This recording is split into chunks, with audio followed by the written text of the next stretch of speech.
All right, welcome to the new series. We are basically going to be taking the D&D monster manual, and we're going to be building and painting every single monster in here. So it's called D&D A through Z.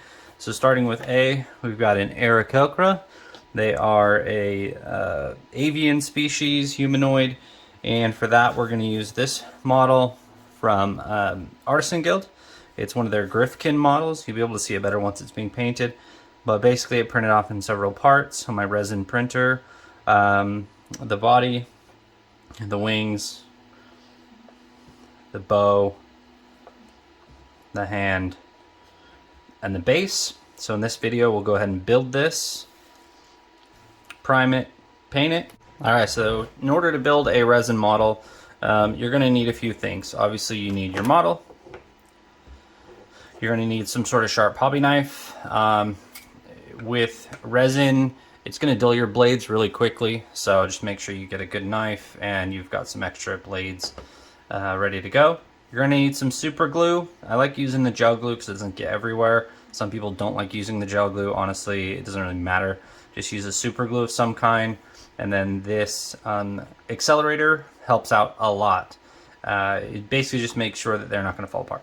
Okay? So we want to dry fit everything first. Now, the biggest issue we're going to have is with dry fitting these wings. You probably won't be able to see it very well, but they don't fit very well.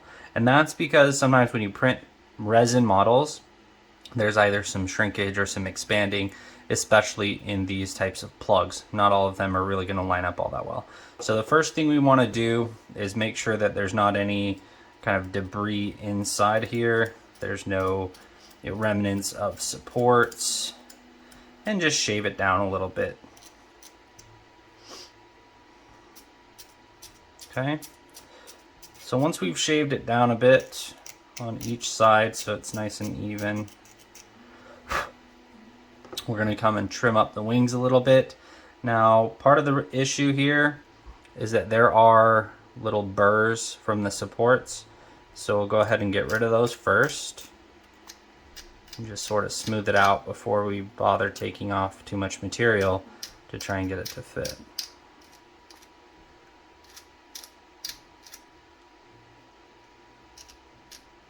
Okay, so now that that's all trimmed up,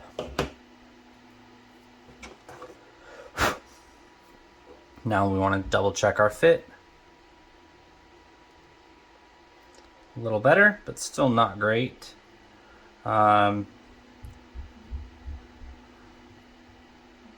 Yeah, so one of the things I could have done is in this slicer program for my 3D printer, I use an Anycubic Photon. What I could have done is scaled the wings down just a smidge, and that would have shrunk this. I would have also ended up with smaller wings, so I wouldn't want to shrink it too much. Instead of 100%, maybe just do like 98%, and that would probably be plenty, and you wouldn't really be able to notice it. But because it's still not fitting, we're actually going to do some trimming here.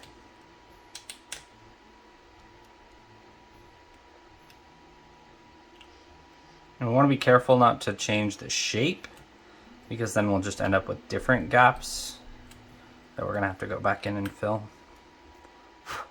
So if we can avoid that extra work, great.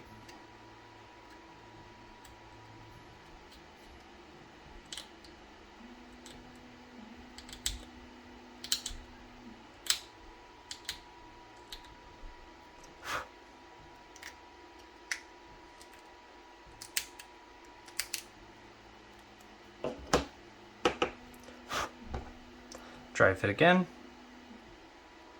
And that's a pretty good fit. I think we'll be okay with that. I think what I am going to do as well is leave the wings off when we paint. At least the initial painting, because they're going to get in the way of the airbrush. And painting the wings, especially in here, is going to be way easier if they're not attached. So for now, we'll set this aside. We'll double check everything else for any kind of burrs or issues, support marks. These models are really well done. pre-supported. You know, they're like an 8 out of 10 for post-processing. You know, it's not that bad. This little burr on the hand is going to be a problem, so we'll just get that out of there. This hand has a little bit of extra resin right here. And this is the Anycubic Eco Resin Black. I don't love it. I like the resin. I don't like that it's black. Makes it really hard to see. So I'm probably gonna be staying away from black resins. And once this bottle's done, I'll get the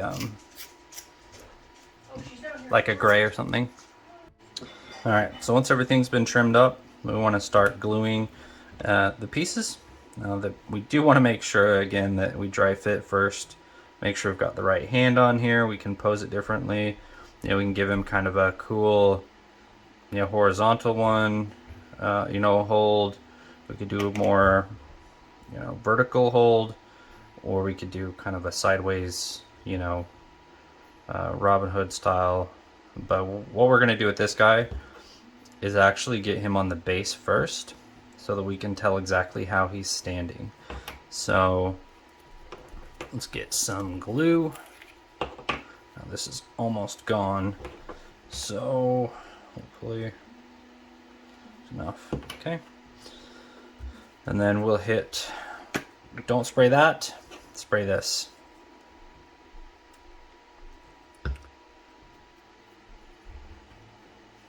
And then we don't have to hold it for very long. And we're gonna put some basing materials and stuff on this. So if there's a little bit of a gap, that's okay. We just wanna make sure that it has good surface connection. I'll just hold that for a second. Okay, it doesn't take long at all. Then we'll go ahead and do the open hand. A little bit of glue. A little bit of kicker.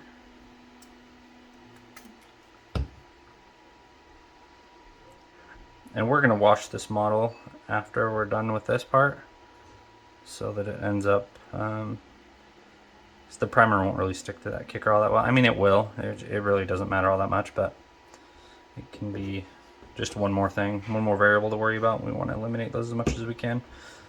So there's some glue, there's some kicker.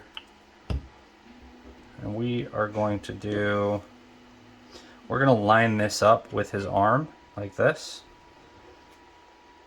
just to kind of keep things cohesive as far as alignment and everything goes. Okay, now there's that. So we'll give that a minute, and that's that built.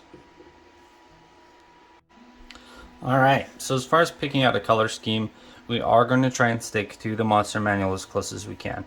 So we want to look at this, look at our collection of paints, and see what we can do.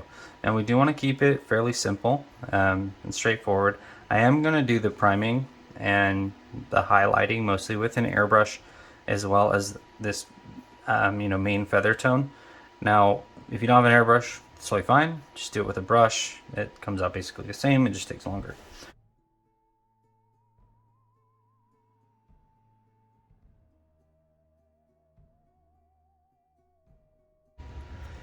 Alright, so we're going to get started on this Aarakocra model. I think we're going to hold off on the wings for now and get this body taken care of. So we want to look at what are our main areas here. One of the main ones is obviously going to be his skin tone and the feathers, and then the robe. So we want to start on the inside of the model, so the innermost layer, which in this case is going to be the skin, because even the feathers are up over the top of that a little bit. So we want to look at our reference material here. Open up our book. Should have had this ready. There we go. And since we're trying to match this picture, we notice that there's actually feathers all over this thing, right? Whereas on our model, it's fairly smooth. So we are going to want to paint in some of that feathery texture. We're probably just going to do it on the highlights because that's where it's going to make the most sense. Now this is a very muscular bird, So it's not, obviously a perfect representation, but it is a great model. So we'll just use our finer detail brushes, and we do some texturing to give it that feathered appearance, and we'll give it some spots as well. So first things first, let's get that done. Let's see, we're gonna want to use a thin paint for that, and we're actually gonna go with some Ushabti bone. Now this, when I put it in here, it does have some flow improver in it, so it's a lot thinner than it would be if you had it straight out of the pot. And then we're gonna use our wet palette.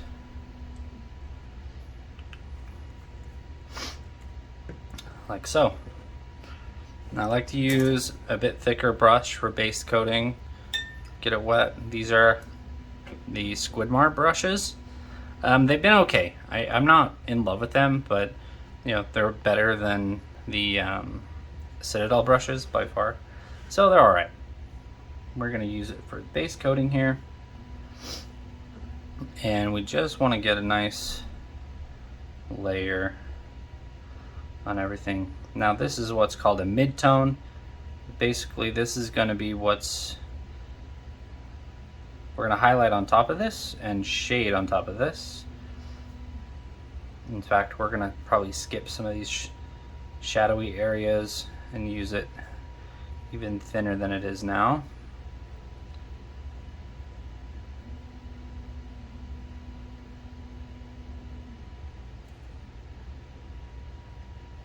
Notice how I'm not going into every crevice with this color.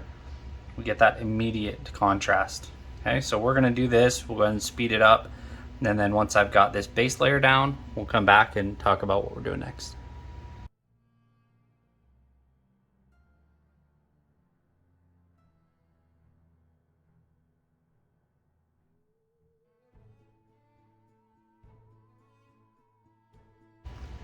All right, so we are back. We just finished all of our base coating there. Now we're going to do something called underpainting ivory, and then I'm gonna grab some white.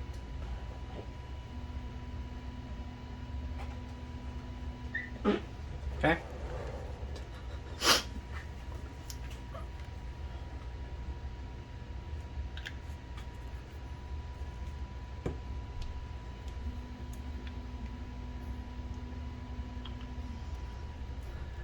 Now when we're using contrast paints, right, like we're going to be using this Agaros Dunes on the feet, and we're going to be using these greens, we need a little bit more contrast than this, right? Otherwise it's going to be very, very green, very samey.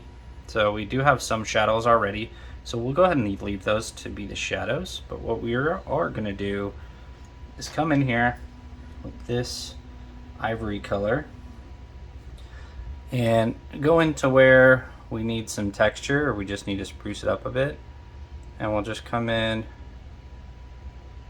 and underpaint where we want it to be a little bit different.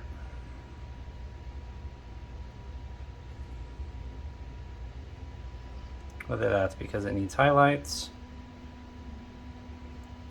or texture or what.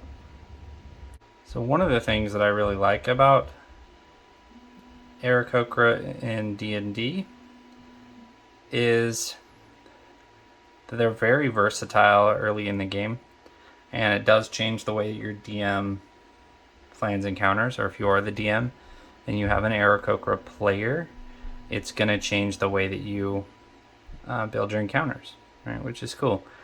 So I had a game I was running, my dad was playing in, and my dad is very much going to take the advantage that he can get, right?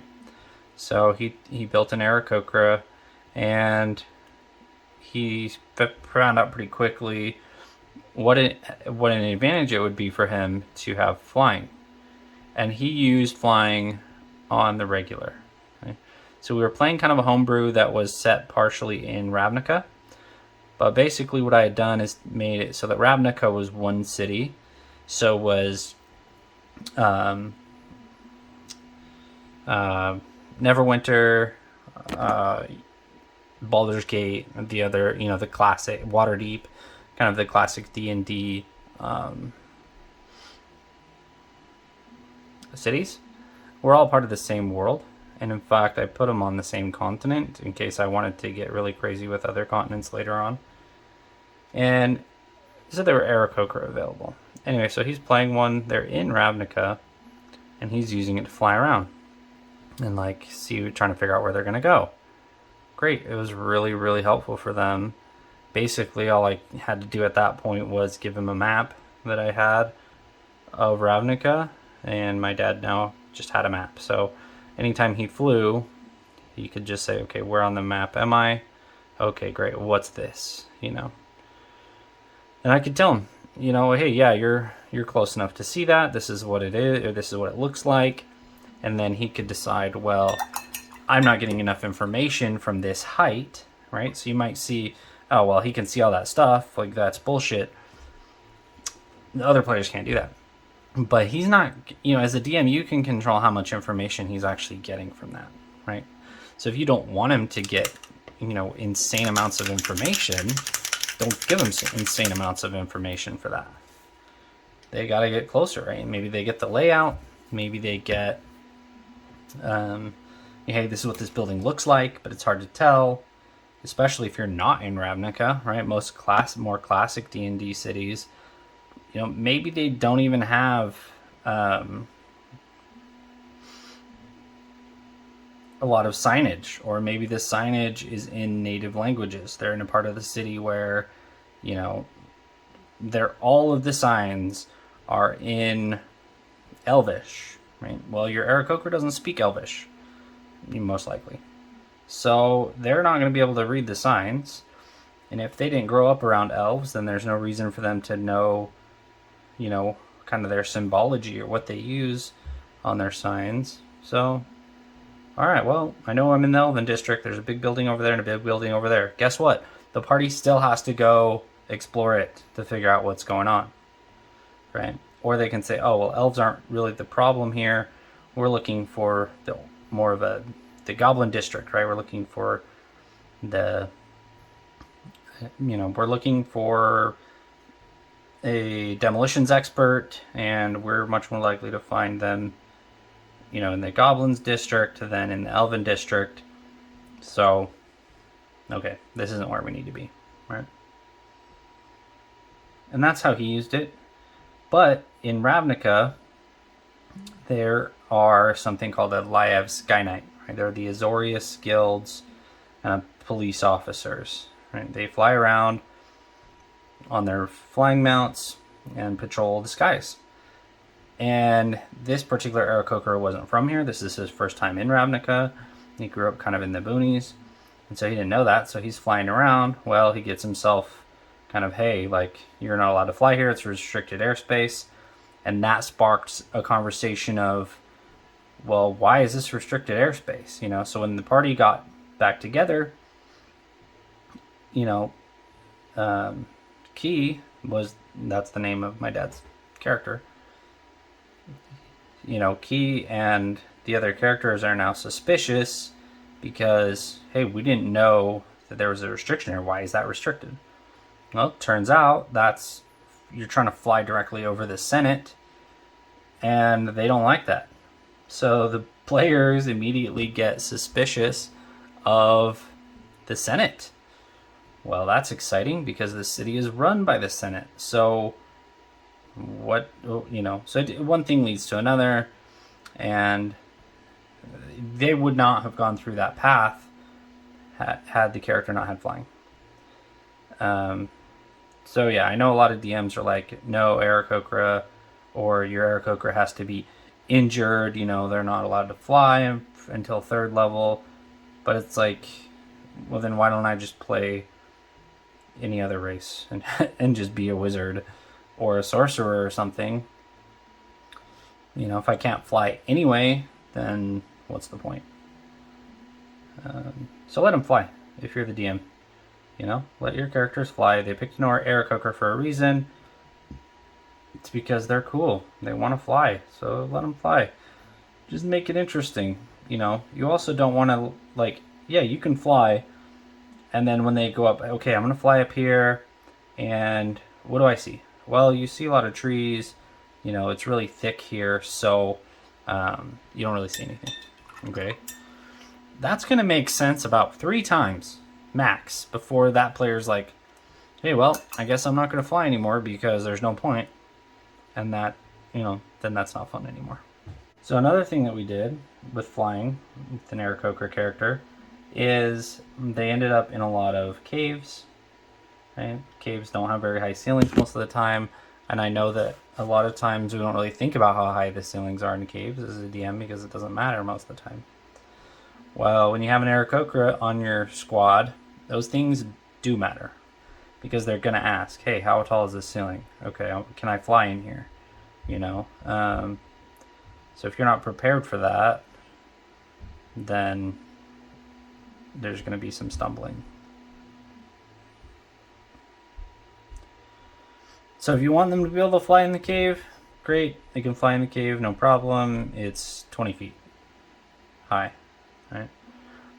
And if you don't want them to be able to fly, maybe flying would literally ruin this encounter and it's not going to be fun at all, then okay, well, it's 5 feet tall and you can't fly. It's that simple. And as long as you're not doing that every single time, you don't want every single fight to be in a cave or every single cave they can't fly in, because then they're just going to stop going in the caves that you present to them. But there's places where flying, especially in low level play, just doesn't make sense, right? Caves. Another really good one is going to be buildings. A lot of low level play is inside of buildings, and your Aarakocras can't fly in there either. Aarakocra range, the howling gyre, an endless storm of mighty winds and lashing rains that surrounds the tranquil realm of Aqua in the elemental plane of air. Making aerial patrols, these bird-like humanoids guard the windy borders of their home against invaders from the elemental plane of earth, such as gargoyles, their sworn enemies. In service to the Wind Dukes of Aqua, Aarakocra scout the plains in search of temples of elemental evil. They spy on malign elemental creatures, and then either take the fight to those creatures, or report back to the Wind Dukes.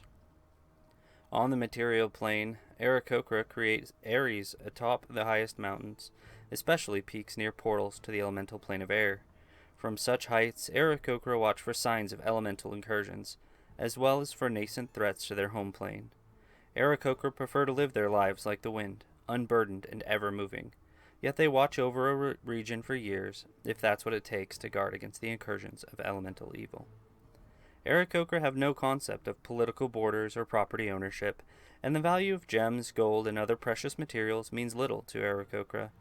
In their eyes, a creature should use what is necessary, and then cast what is left on the wind for others to use. The Wind Dukes of Aqua come from a race of elemental beings called the Vati, which once ruled many worlds.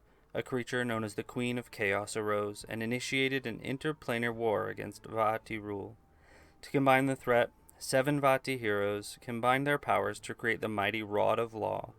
In a battle against the Queen's greatest general, Miska the Wolf Spider, a Vati killed Miska by thrusting the rod into him like a spear.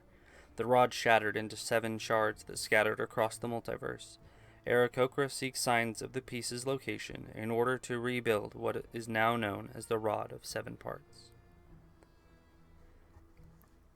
Aarakocra, in a game of D&D, provide a fun and interesting dynamic that includes flying when it otherwise would not be available at low levels. They also have, as a monster, you can use groups of Aarakocra. They can summon air elementals. 5 Aarakocra within 30 feet of each other can magically summon an air elemental. Each of the 5 must use its action and movement on 3 consecutive turns to perform an aerial dance, and must maintain concentration while doing so. When all 5 have finished their 3rd turn of the dance, the elemental appears in an unoccupied space within 60 feet of them. It's friendly for 1 hour, until it or all of its summoners die, or until any of its summoners dismiss it as a bonus action. A summoner can't perform the dance again until it finishes a short rest. When the elemental returns to the plane of air, any Aarakocra within 5 feet of it can return with it. So this can be used as a hook, as a dungeon master, to create a portal to the elemental plane of air. If your players want to get there, they would have to find an area of, roosting Aarakocras, maybe scout it out, wait for the perfect time, maybe somehow convince them to perform this ritual, and try and hitchhike a ride through the portal with them. If you've ever done anything interesting with this mechanic, please let me know in the comments below. Thanks for joining me. Paint something wicked.